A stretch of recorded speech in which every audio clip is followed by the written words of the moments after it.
Hello everyone, Ace here, and today I've decided to have yet another look at some video game history. And in the process answer the question, what exactly made Super Star Wars great?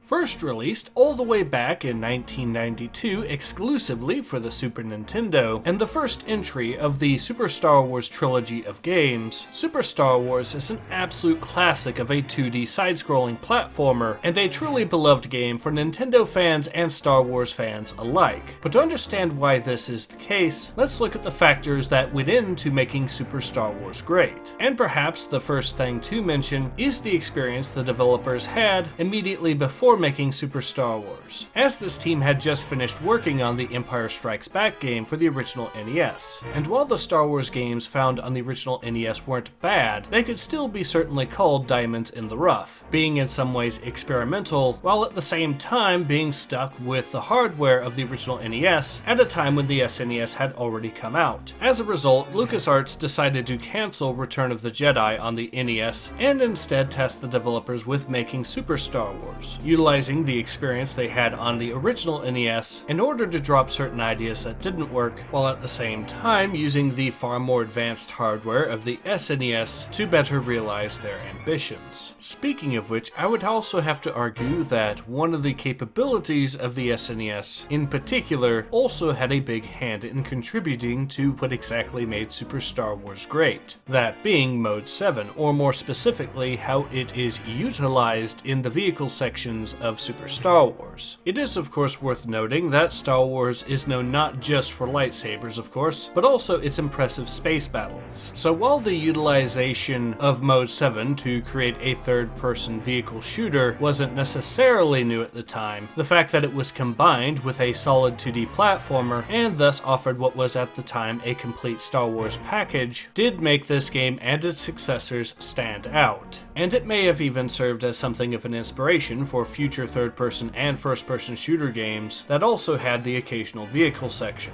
Speaking of influence, however, I believe it is now time to move on to the third thing that made Super Star Wars great. That being the fact that it is, in my opinion, the game that began the golden age of Star Wars video games. Now, this isn't to say that Super Star Wars was the first good Star Wars game, as for one example, the arcade games from the early to mid-80s were solid titles in their own right. That between the years of 1992, which is when Super Star Wars first released, all the way to 2006, there were a steady stream of true classics when it came to Star Wars games, to the tune of at least one classic game per year, and more often than not, multiple classic Star Wars games per year. In other words, between the years of 1992 to 2006, if a particular year had merely one great Star Wars game released in it, then it would be considered a relatively slow and quiet year. Now, to clarify, I am not saying that every single Star Wars game released within that time frame was great. I am specifically and exclusively talking about legitimately great Star Wars games. But the fact that I can narrow it down that much and still say with absolute confidence that every single year between 1992 to 2006 had a great Star Wars game released within it says much about just how important the Star Wars franchise was in the realm of video games. And the specific title that heralded the beginning of this golden age of Star Wars games was none other than Super Star Wars. Given the sheer amount of influence that this particular title had, not only on the Star Wars franchise, but also on video games as well, I hope you'll agree when I say that Super Star Wars for the SNES is great.